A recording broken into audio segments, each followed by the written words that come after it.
Representative Liz Cheney has argued that the nature of military and foreign policy demand the unity of the singular executive, and that the founders certainly did not intend, nor does history substantiate, the idea that Congress should legislate specific limits on the president's powers in wartime. Liz Cheney, who is also, ironically, the author of this amendment to the NDAA, she said we shouldn't limit the president's powers in times of war, and then she authors a limitation on the president removing troops from war. So which is it? I guess she's only for this unitary power. She's only for this all-powerful commander-in-chief when they fight war. But if a president wants to end a war, oh no, Congress has to stop them at all costs from ending a war. I think what comes out of this is that the neoconservative philosophy isn't so much about a unitary executive, isn't so much about an all-powerful commander-in-chief.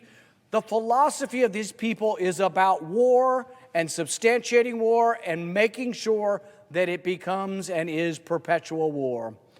Senator Graham said, the one thing he has been consistent on is that there's one commander-in-chief, not 535. These are his words. I believe this commander-in-chief and all future commanders-in-chief are unique in our Constitution and have an indispensable role to play when it comes to protecting the homeland. If we have 535 commanders-in-chief, then we are going to be less safe. I guess, except for this bill, which actually creates 535 generals in Congress to tell the president, not just this president, and some of it is anger, it's partisan anger, people don't like President Trump, but this will bind all future presidents. This isn't just about this president. So when Lindsey Graham says we don't want 530 commanders-in-chief, if this is his belief, he should vote against this bill, because this bill creates 535 commanders-in-chief.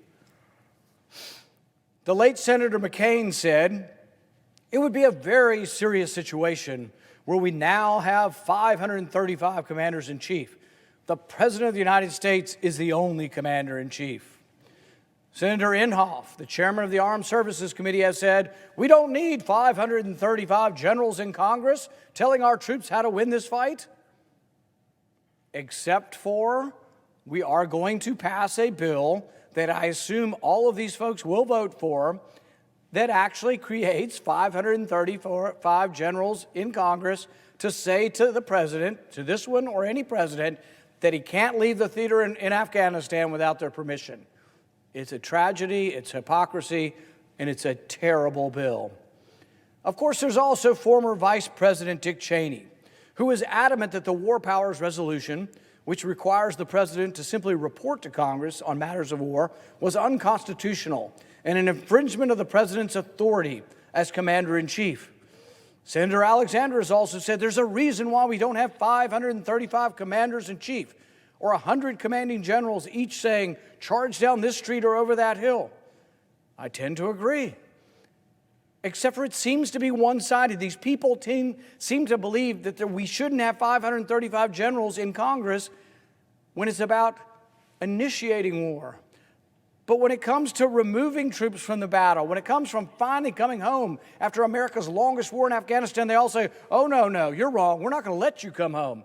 We are going to restrict and restrain the powers of the commander-in-chief because we don't want to end the Afghan war. It seems as if the only thing you can conclude is they really don't care about their theory of an all-powerful commander-in-chief. They care more about perpetuating the Afghan war. Until recently, this chorus of voices sang of nothing but the almighty, endless powers that presidents have as commander-in-chief. That is, until a president arrived on the scene who wanted to reduce overseas troop levels and end America's longest war in Afghanistan. Then the promoters of a strong commander-in-chief suddenly jumped ship and began advocating the opposite. They began advocating that 535 members of Congress should indeed become generals and should limit the president's ability to remove troops from Afghanistan. Which is it? Are you for this unlimited power of the president to commence and execute war, or are you only for it when they're initiating war, when there are continuing war and against presidential prerogative if the president chooses to end a war? Shouldn't we call out this hypocrisy? Shouldn't someone stand up and express and expose this rank demagoguery? Shouldn't someone cry foul that the advocates of unlimited presidential power want it only to apply when that president advocates for war? But the moment a president advocates to end a war or lessen overseas troops and these deployments, he or she must be shackled by 535 generals.